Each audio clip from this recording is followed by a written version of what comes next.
Hi, guys. Thanks for tuning in. My name is Chris, and this is Coco, my beautiful Bengal kitty. Um, you guys may have noticed that I don't really talk too much during my videos. And I think in real life, it's just super hard for me to open up as well. And I've noticed that when I do open up, I just talk about all the wrong things. Like in society, they have like this list of topics that you're supposed to talk about when you meet with someone. And it's not like this list that's just like handed out to everyone. You just kind of have to figure it out on your own. And I think up until now, I wasn't really aware of how to do that. And I'm 40 years old, so I mean, you would think that by now I would have figured it out, but I think I'm just kind of learning. So, yeah, I feel like because I don't normally talk about the just commonly discussed, normalized, just super light and airy and fun topics, I just stopped talking. And another one of the reasons that I stopped talking was because I realized the more I talk, the more people find out that I'm confused. And that's when they start kind of talking down to me. So I don't want to, let people know my stupidity. And that's one reason that I don't talk or I refrain from commenting. And also, I noticed that when I talk, a lot of people can't handle the truth. Like they start deflecting, making excuses, trying to gaslight me by saying, imaginary stuff happened when, to my knowledge, that's not what happened. And, I try to be fair and judge myself or critique myself and probably judge, even though I probably shouldn't, but in the same manner that I would hold other people accountable. Because I feel like that's the first step in communication, acknowledging kind of what you could have done better or what you may have done incorrectly and letting them know the reason it happened and maybe perhaps like a resolution, like moving forward, maybe I could do this. Now, you don't want to like overly, take responsibility for every single thing. But when it is needed, and I guess that conversation can only go well if the other party accepts, what they could have done better. And then, both parties discuss, okay, well, together, we'll do this to try to get better results next time. In theory, it seems like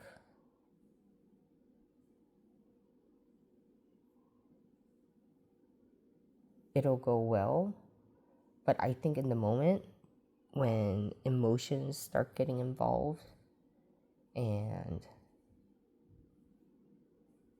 people get stubborn, I'm pretty stubborn.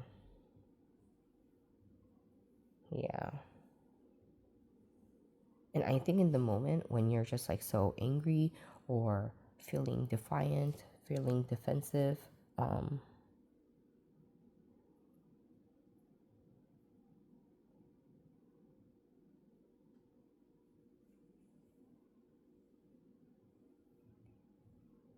Yeah, it's hard to take responsibility during that time. It's hard to see it. It's not so much like I know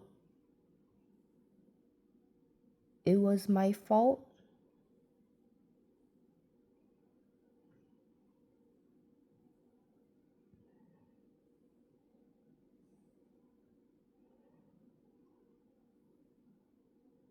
And I'm too proud to admit it. It's more like, although there are those times as well, but most of the time I've noticed that I'm just too mad in the moment and it's all a blur and I'm just not thinking clearly. You guys, just so you know, if you see someone who's upset, probably one of the worst things that you can tell them is to relax or calm down. Because normally, sometimes that can trigger them to get even angrier. But yeah, going back to I don't really talk much. So yeah, that's why I don't really talk on this channel or in real life because I don't want people to find out that I'm just confused a lot of the time. I'm confused. My thoughts are very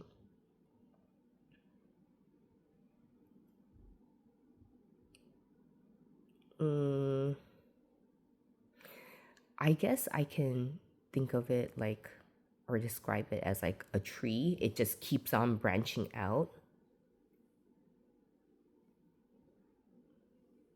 So any topic that has even the slightest relevance, I'll just gradually merge into that new topic. And then I go on this journey, and then next thing you know, I forgot what I was talking about. And then I completely forgot the point. And I'm just rambling. Yep. But Coco likes it. See?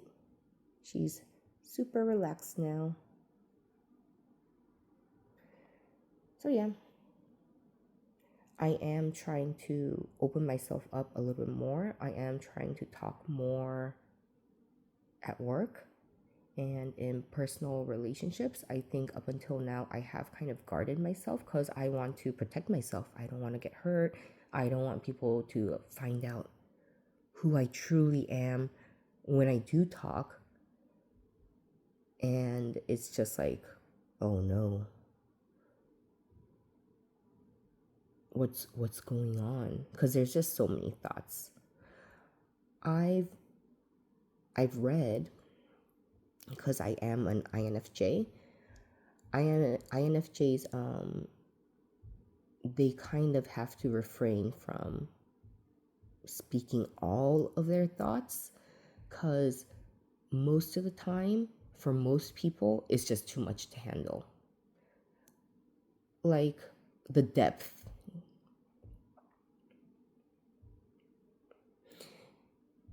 And I think that's something that kind of bores me, just like doing the small talk, the surface level talk, just, oh, so how's it going? And not getting, really too deep and just being, just light. I think I find those conversations a little bit superficial and I get bored really quick. Like I start zoning out during the conversation. I'm like, oh no, what were they talking about?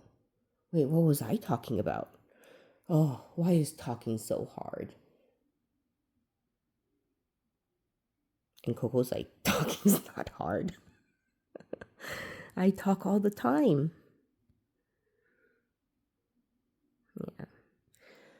There were quite a few of you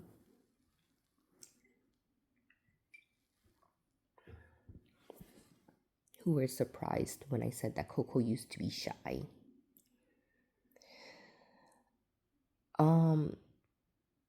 Coco's a big scaredy cat, you guys.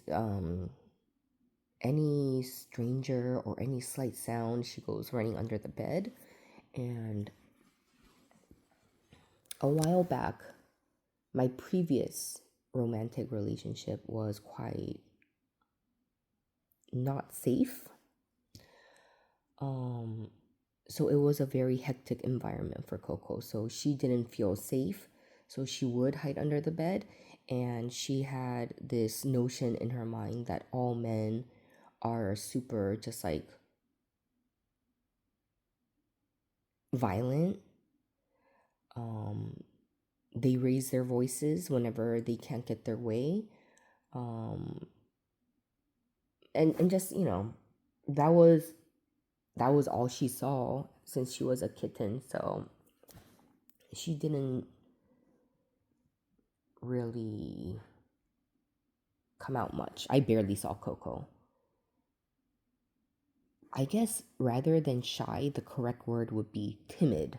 So she was timid due to environmental reasons. And these days, I mean, Coco is super vocal.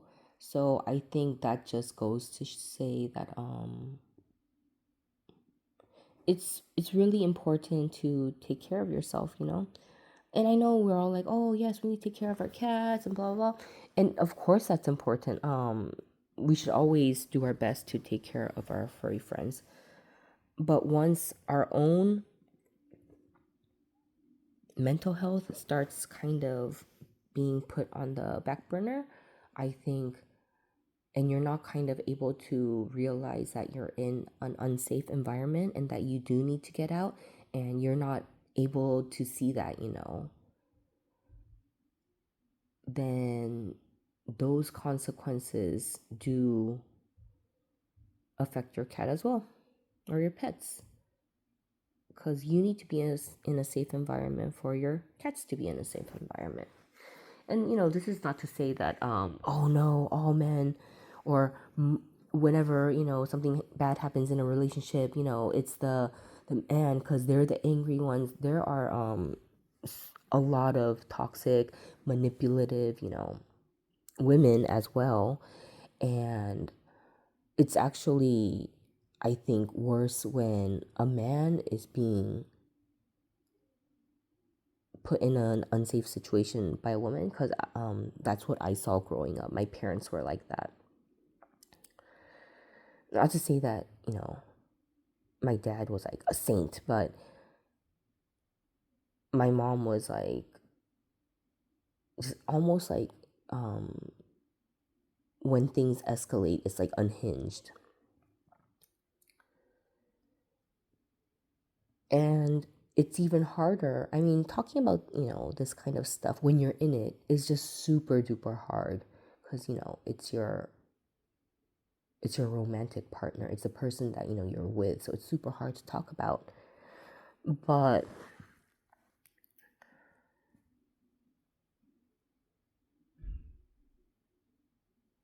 women can at least, tell the people that they feel like they can trust. But for men to kind of talk about it, I think now, because society has this thing where, like, well, if you're a man, you should just take it, you should just accept it. And how's a female going to hurt a male? Can you not like overpower them? They're not really thinking about like all the emotions and the turmoil that goes with it.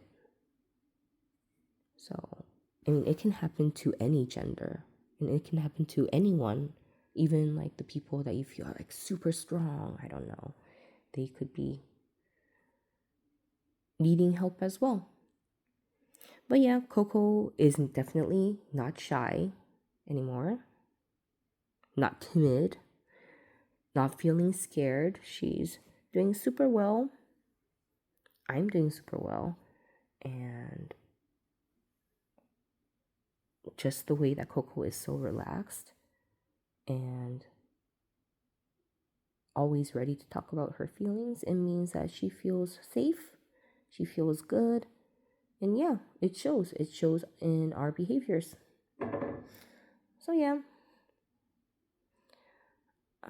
just kind of wanted to share that with you guys. And it had been a while since I talked on this channel. And hope you guys have a good day. And Coco is ready to have a fantastic weekend. And hope you guys do as well. Bye.